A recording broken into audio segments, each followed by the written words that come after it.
In the beginning of this series, we looked at immigration into the United States and what appeared to be these waves that happened roughly 100 years apart. Then in part two, we looked at something else, the changing needs of America, and as the country grew, those needs changed. America needed people to build the country. It needed workers to expand it.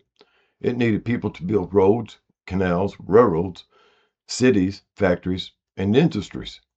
And later, it needed scientists, engineers, doctors, researchers, and people with specialized skills. But while I was looking at all this, another pattern started to appear. Now, I want to look at what else a growing population gave America: the ability to fight and defend. Because population isn't just about labor, population is power. More people can mean more workers, more production, more industry, and more money. But when a country goes to war, more people can also mean more soldiers. And that's when I started looking at the immigration timeline a little differently. Because what was happening with immigration before some of the America's major wars? What if the people shaping this country understood that connection before the average American ever thought about it? Government leaders, industrialists, investors, military planners, and other powers that influenced the direction of a country understood something pretty simple. If you're building a powerful nation, you need people. People to work, people to produce, people to build, and when the time came, people who can fight and defend it.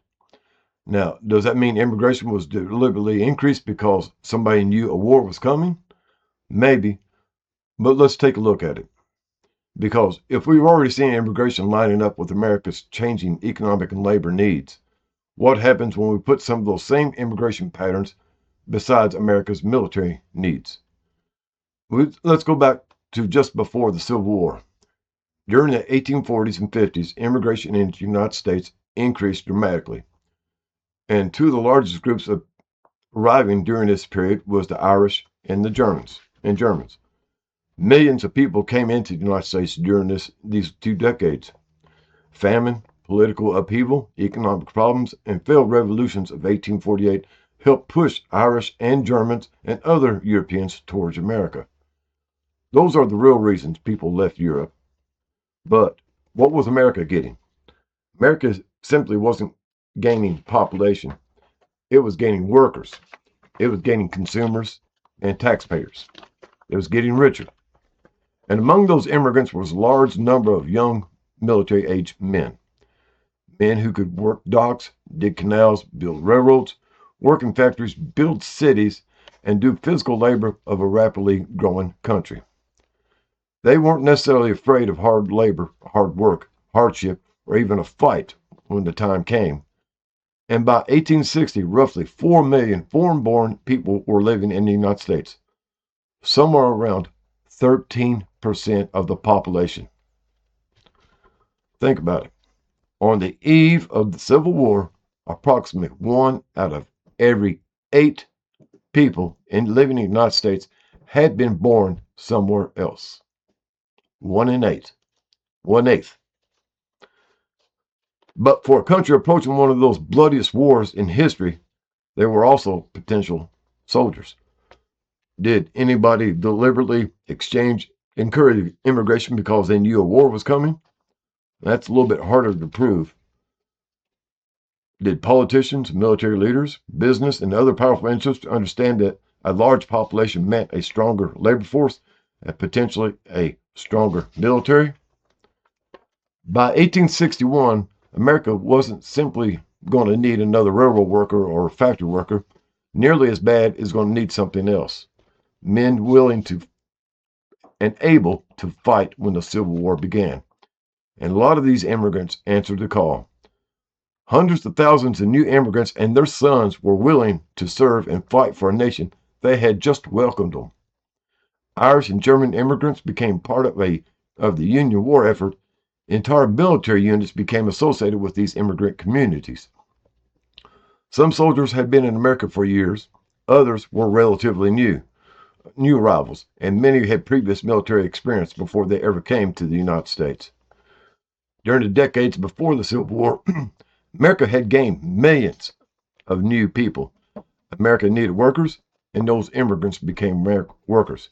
Then America needed soldiers, and many of those same immigrants became soldiers. The need changed, and the population was already here.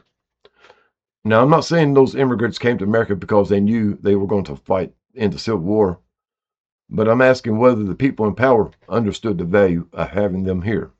Because once the war started, recruiting soldiers becomes extremely important. Recruitment reached into those immigrant communities. Irish units were organized and German units were organized, and immigrants and their sons fought and died along Americans whose families had been here for generations. And military service could offer something else, a stronger claim to becoming part of America. Citizenship and naturalization would increasingly become connected with military service, something we're going to see become much more important later in American wars. So maybe the Civil War gives us our first glimpse of something. Immigration could provide labor during peace, but that same population could provide warriors during a war. Workers could become soldiers. Factories could produce for military. Industries could support the war. And suddenly, population wasn't simply economic power, it was a military power. Was all that planned beforehand? I don't know, but maybe. But if you're one of the people trying to build a powerful nation, wouldn't you understand the value of having a large population before you needed it? Because once the shooting starts, it's a little too late to start looking for people to play. The Civil War eventually ended, and once again, America's needs changed. The soldiers came home, the country began rebuilding, railroads and factories grew, cities became larger, and the American industry began developing at an incredible pace. Immigrants again began increasing. Immigration began increasing again. By the late 1800s and early 1900s, millions of new immigrants were arriving in the United States. This time, they were coming from places like Italy, Poland, Russia, Austria, Hungary, and other parts of Europe. They left in the hope of finding something better in America, and once again, America had a news for them. Factories and mines needed workers. Railroads and construction also needed workers. Ranches needed workers. Industry was expanding, money was being made, and millions of immigrants became part of that workforce, feeding the expansion. But among those millions of immigrants were, once again, large numbers of young men and their sons, potential workers during peacetime, and potentially something else if America went to war soldiers. Think about the timing. For years, America's population had been growing. Its industrial capability had been growing. Its railroads and steel production had been increasing, and factories were growing. And the immigrant population was growing along with it. America wasn't just becoming wealthier, it was becoming more and more powerful. Was America simply growing, and that growth happened to give the country exactly what it would need when war eventually came? You can't really prove it, but it kind of points that way. But we already seen that something similar happened once before. Before the Civil War, immigration increased, the population grew, and when America needs soldiers, hundreds of thousands of immigrants and their sons were already here. Another generation of young men, and the country became increasingly capable of projecting its power beyond its borders. Then Europe went to war, and eventually America was going with it. When World War I began in Europe in 1914, America stayed out of it for the first part, but America wasn't completely separated from what was going on.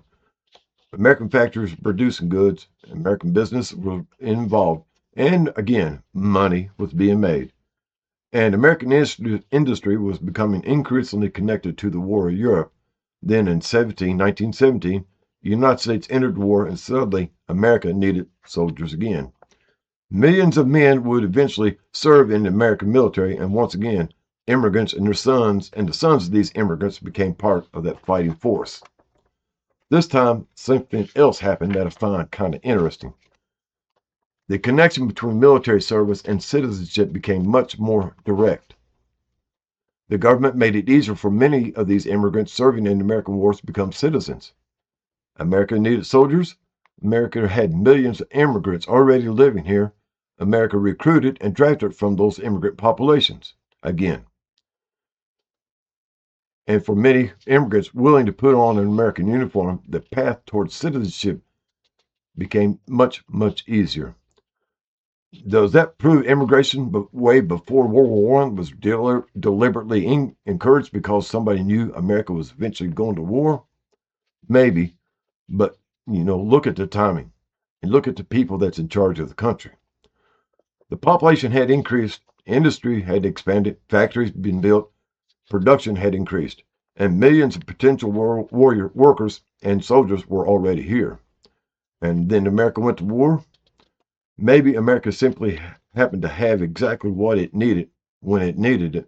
Or maybe the people shaping the country understood something long before the shooting started. A powerful country doesn't just need money, doesn't just need industry, doesn't just need weapons. It needs people.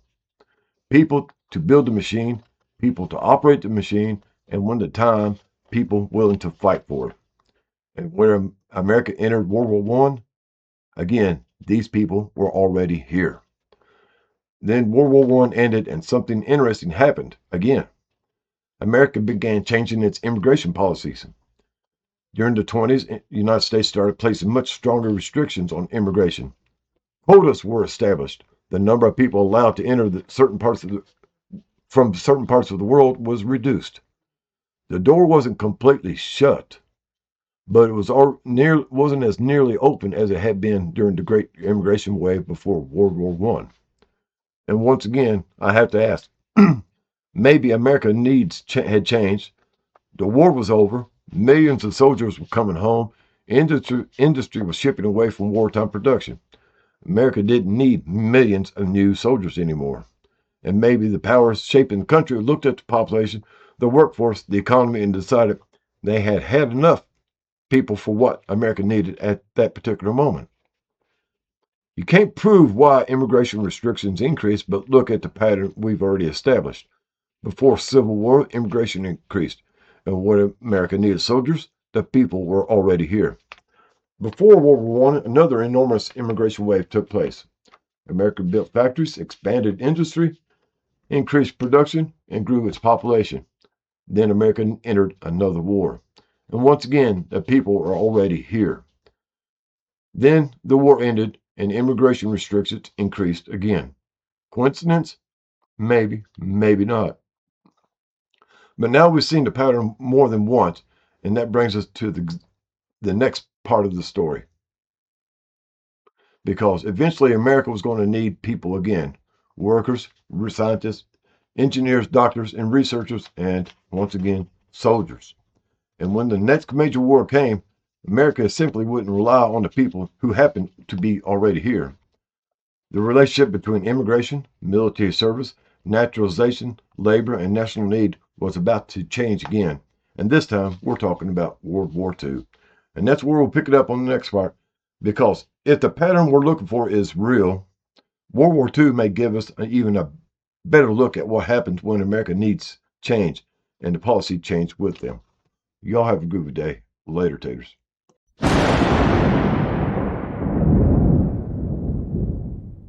Attention passengers, we've now reached our destination. We hope you enjoyed the flight and have a nice day.